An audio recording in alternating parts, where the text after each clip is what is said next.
العظيم صدق رسوله النبي الكريم إن الله وملائكته يصلون على النبي يا أيها الذين آمنوا صلوا عليه وسلموا تسليما الصلاة والسلام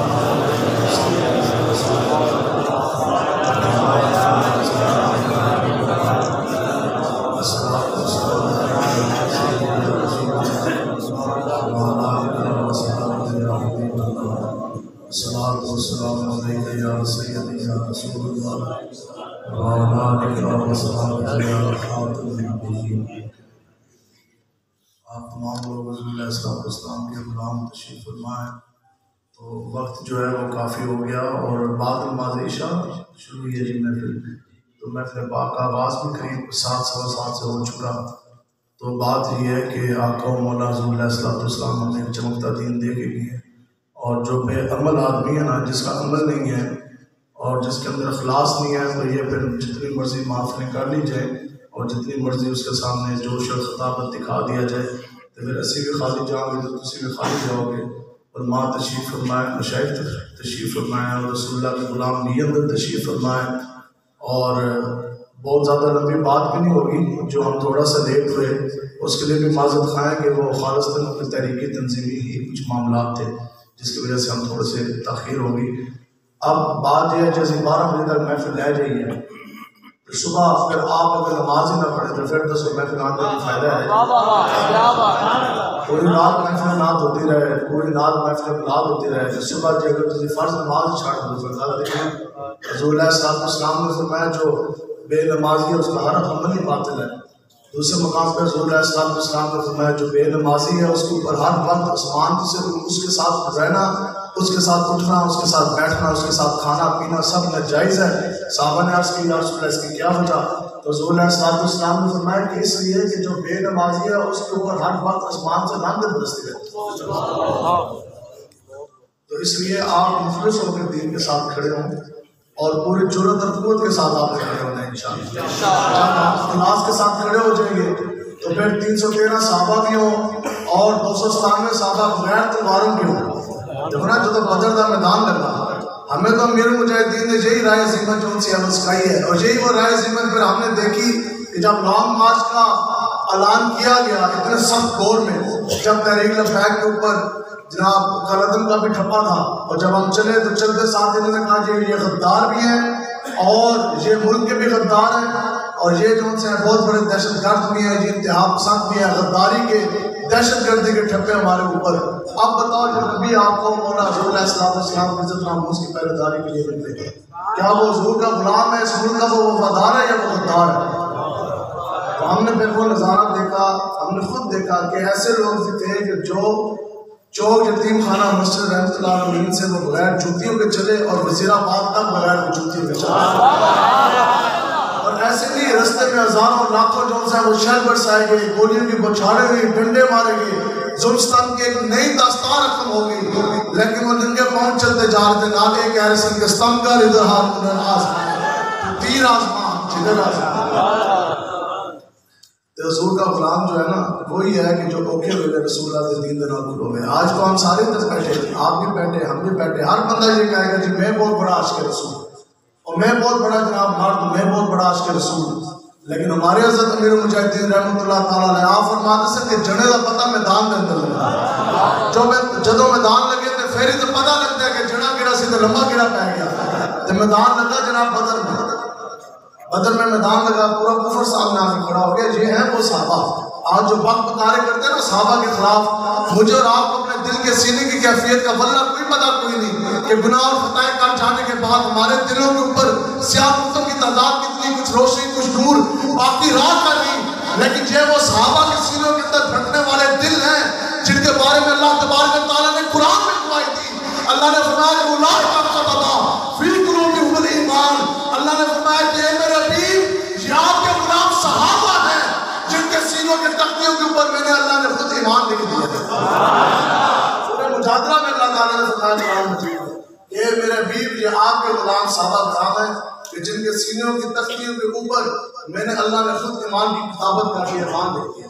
آپ بتائیں کہ جس کے سینے کے اوپر خود اللہ تبارک، اس کا مطلب یہ جس جناب ابو بکر صدیق عمر فاروق اور عثمان غنی حیدر کرار جن کو سینوں کے اوپر اللہ تبارک و تعالیٰ نے خود ایمان لکھ دیا، تو پھر ان کے ایمان کو کیا کہتے ہیں؟ آپ بتاؤ کہ صدیاں گزر جانے کے بعد ہم یا آپ ان کا ایمان کھول سکتے ہیں؟ تو کتنی بڑی شانیں پائی، شانیں پائی کیوں؟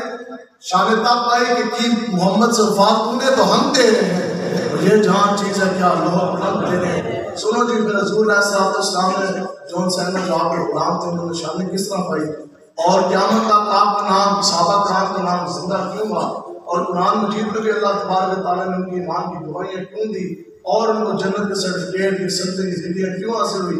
سنیں جی جب میدان بدر سامنے لگا، اور اس سے پہلے میں آپ کو یہ مسئلہ اور سمجھا دوں تاکہ آپ کو پتہ لگے کہ حضور کے غلاموں کی شان کیا۔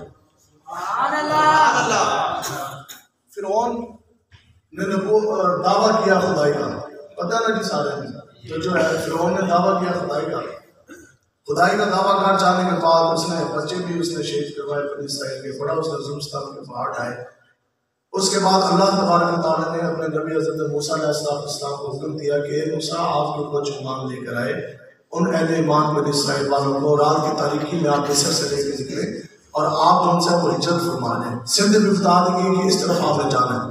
رات کی تاریکی میں حضرت موسیٰ علیہ السلام نے اہل ایمان کو اپنے ہمراہ لیا اور وہ ہجرت کے لیے روانہ ہو گئے۔ جب اگے گئے نا جناب 12 قبیلے سے آپ دے نام، جب آگے چلتے چلتے پہنچے تو آگے آ گیا دریا۔ کیا آ گیا جی؟ دریا۔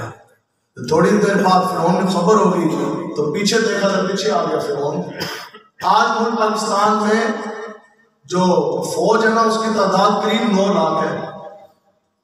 تو اس وقت پوری دنیا میں اتنی آبادی بھی نہیں تھی۔ مفسرین اور مورخین اور علماء کرام نے لکھا ہے کہ اس وقت فرعون جو اپنے آپ کو دنیا کا بادشاہ کہتا تھا اور پوری دنیا کی بظاہر بادشاہت اس کے پاس تھی، فرعون جو اپنی فوج لے کر آیا نا حضرت موسیٰ علیہ السلام کا پیچھا کرتے کرتے، اور ماں نے لکھا کہ 12 لاکھ کے قریب فوج اس دوران سے 12 لاکھ کے قریب فوجی فرعون ساتھ لے کر آیا۔ اب کیا دیکھا کہ جو حضرت موسیٰ علیہ السلام سے جو لڑ لگے اہل ایمان، انہوں نے دیکھا آگے آگے دریا تو پیچھے آ گیا فرعون 12 لاکھ کا لشکر لے کر، تو تب اللہ تبارک پریشان ہو گئے تو اللہ تبارک و تعالیٰ نے حضرت موسیٰ علیہ السلام کو حکم فرمایا کہ موسیٰ آپ نے پریشان نہیں ہونا، آپ کچھ اللہ کا نام لیں اور اپنا عصا جو ہے وہ پانی میں رکھ دیں۔ حضرت موسیٰ علیہ السلام نے اللہ کا نام لے کر اپنا عصا مبارک اور ڈنڈا شریف آپ نے جو ہے وہ دریا میں رکھا، تو کیا ہوا کہ 12ویں والے دن آپ 12 رستے مان گئے۔ کتنے رستے مان گئے؟ 12 رستے مان گئے۔ اب سارے حضرت موسیٰ علیہ السلام کی قیادت میں اہل ایمان سب کے ساتھ انہوں نے دریا جو ہے وہ پار کر لیا۔